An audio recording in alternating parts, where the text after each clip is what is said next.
झी 24 तास एक पाऊल पुढे। विधानसभा में जो हमारे नेता हैं श्री अजीत पवार, उन्होंने अपना त्याग पत्र महाराष्ट्र के मुख्यमंत्री को प्रेषित किया है और ये इस्तीफा मंजूर किया जाए, ये उनका आग्रह है। इस इस्तीफे देने की पेशकश श्री अजीत पवार ने पार्टी के राष्ट्रीय अध्यक्ष शरद पवार जी से की और उनकी स्वीकृति मिलने के पश्चात ये इस्तीफा आज उन्होंने सादर किया है।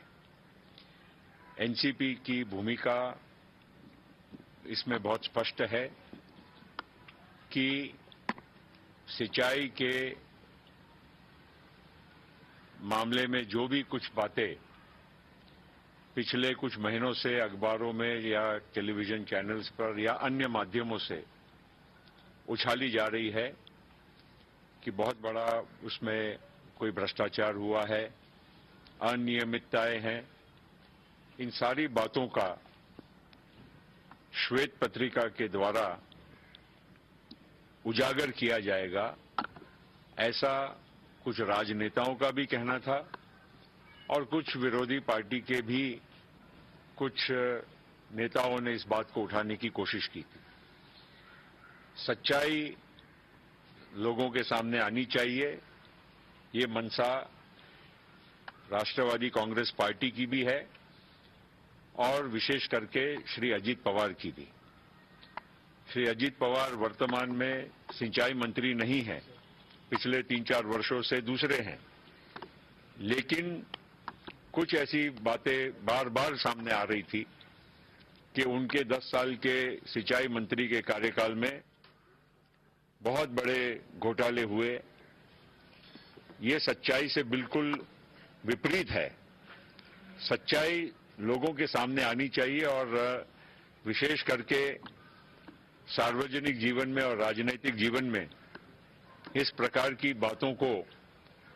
बार बार अगर लोगों के सामने दोहराया जाता है तो कई बार लोगों को गलत का भी सच लगने लगता है, ऐसा विश्वास कई बार लोगों का बन जाता है। श्री अजीत पवार से जब शरद पवार जी ने बात की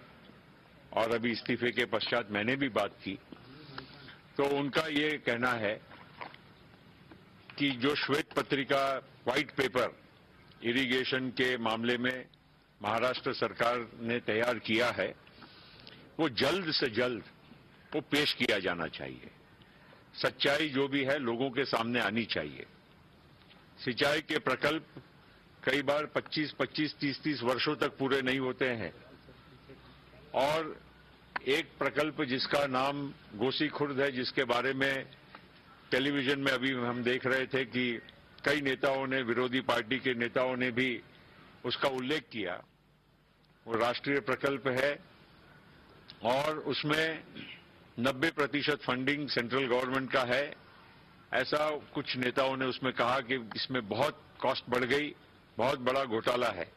मुझे आज भी स्मरण है क्योंकि ये इरिगेशन प्रोजेक्ट मेरे ही कॉन्स्टिट्यूंसी में है और इसकी नींव और इसके काम की शुरुआत राजीव गांधी जी जब देश के प्रधानमंत्री थे उस वक्त लगाई गई थी और उस वक्त से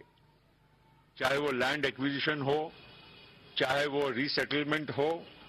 चाहे वो पर्यावरण हो, इस प्रकार के कई बाधाओं से गुजरता गुजरता आज भी ये प्रकल्प 25 वर्षों के पश्चात भी आज भी अधूरा है और स्वाभाविक है कि 25 साल के पश्चात किसी भी प्रकल्प, कोई भी प्रोजेक्ट की कॉस्ट निरंतर बढ़ते जाएगी। लेकिन खैर ये वास्तव की बात है। श्वेत पत्रिका के माध्यम से ऐसे कई घटनाओं, ऐसे कई उदाहरण जो सच्चाई है वो लोगों के सामने आएंगे और श्री अजीत पवार ने जो भी कदम उठाया है, एक तरह से आज के सार्वजनिक जीवन में मैं समझता हूं कि एक अच्छा उदाहरण है और इसलिए राष्ट्रवादी कांग्रेस पार्टी के अध्यक्ष और हम पार्टी के उनके सहयोगियों ने इस मामले में उनको हमने बधाई भी दी कि आपने एक ऐसा साहसिक काम किया और जहां तक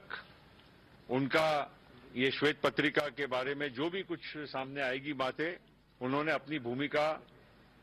टेलीविजन के सामने और पत्रकारों के सामने स्पष्ट कर दी है। वो किसी भी चीज से वो कहते हैं कि उनका कहीं भी गलत तरीके से वास्ता नहीं रहा है